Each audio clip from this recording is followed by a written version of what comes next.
Ew, and thanks for tuning in to another awful movie review. One more step and I'll blow your plumbing too. So September is back around, and I'm sick once more. Please give a big rest in peace to my throat. Now, let's see what kind of gonorrhea pizza American International Pictures has in store for us this week. Attack of the Giant Garbage Bags. Oh, I mean Attack of the Giant Leeches. Now, this was not directed by Roger Corman per se, but rather by a certain Bernard L. Kowalski, but everyone remembers Corman for it.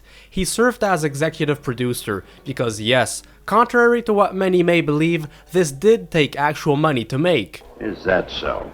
Did you hear that, Morton? And his brother Gene Corman served as producer, so 2 Cormans for the price of 1. And it's safe to say that this low-budget piece of science fiction horror junk sucked moviegoers dry of their 25 cents back in the day. Just like Diet Pepsi is free of any sugars and calories, this film is free and devoid of any real entertainment value. Oh, there's one sure way of finding out. But just before we get going, don't forget to like, subscribe, and drop a comment for a bad Roger Corman movie recommendation. And if you value what I do and want to help support me, please check out my Patreon in the description below. You got 2 seconds before I pull the trigger. There is nothing wrong with your television set. Do not attempt to adjust the picture. Since the heart has a yearning for the unknown, if you're interested in unanswered stories of UFOs visiting Earth, bone-chilling evidence of paranormal activity, or some of the most famous murder cases gone cold, then head over to the podcast Weird Darkness, sponsoring this video. You'll find all sorts of ghoulish, blood-curdling, and most of all fascinating stories of the macabre 7 days a week. You can listen to it on Spotify, Apple Music, YouTube, or go directly to their website using the description down below. Set in the deep, damp, humid, sleazy, and murky swamps of Florida. Not exactly inviting, is it? That sure isn't. Where the average lifespan of an alligator is about as short as a Florida man's marriage. Something weird is lurking in those swamp waters. Looks like somebody has been throwing their trash into these parts.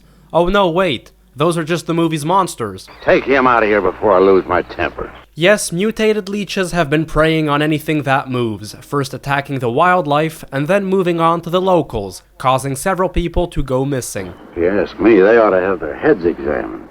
Giant leeches. So, it's up to our handsome conservation officer, played by Ken Clark, to get to the bottom of this mystery and put an end to the killings. Be careful, please. Don't worry, Mike will be ready if anything goes wrong. Don't worry about Steve. Now, if you were going after Barracuda, you might have a tiny bit to worry about. But giant, blood-sucking, mutated leeches? Nah, don't worry, I'll be fine. This film has Roger Corman written all over it, even if the guy wasn't behind the camera. It ticks all the boxes of your typical 1950s ultra-low-budget Roger Corman monster movie. Well, I'm getting tired of this. For example, a runtime barely exceeding an hour to meet the demands of the drive-in market? Check. Very low-quality production value? Check.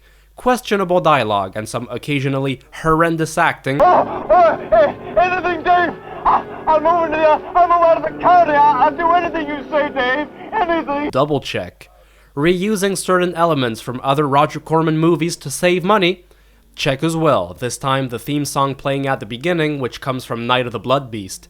And last but not least, laughable monster costumes? That's a triple check for me. I wouldn't touch that critter for all the money he ever made. Oh, also, actor Gene Roth has a secondary role where he plays the sheriff, the same role he played a year back in Earth vs. the Spider, which I reviewed a few weeks back. The leeches themselves hide in this sort of underwater cave where they suck the blood out of their victims. It's pretty icky. That being said, the costumes are pretty hilarious. Perhaps I'm too insistent on this, but they do look like plastic trash bags just floating around in the water, and suction cups on their bodies. It's not like I want to be mean or anything like that, Liz, baby. When they swim, they kind of look like stingrays because they seem to have developed these little fat arms. We'll have to make some tests. Maybe the proximity of Cape Canaveral's got something to do with it. Close enough to feel the effects of a radioactive energy that's... A mutation. A type of gigantism of some common animal. Well, that's a pretty wild first guess. And I ain't never seen nothing like it. The film only hints to that. There's never any definitive answer to why all this is going on. I just can't figure it out. Hey, don't look at me. I'm used to it at this point. Oh yeah, there's also some drama and a love triangle going on between this guy and his wife, who's having an affair with another man. Please, you gotta listen. It wasn't my fault, honest. She kept playing up to me every time you turned your back, and my own friend Dave wouldn't be doing this thing to me. Huh, it's kind of too late for that one, pal. Yeah, this is a pretty trash film. When the garbage bag monsters aren't around, all we get is boring dialogue between people. Half of them are like toothless redneck poachers. I can barely even understand half the words they spit out. I guess this is what putting moonshine in the baby bottle does to you later on. You won't get any argument from me. It's also packed with people running back and forth throughout the thick Everglade vegetation. This film just really sucks, seriously. Well, we might as well get out of here. So overall, moral of the story, just leave the gators alone. They did nothing wrong. What an awful movie.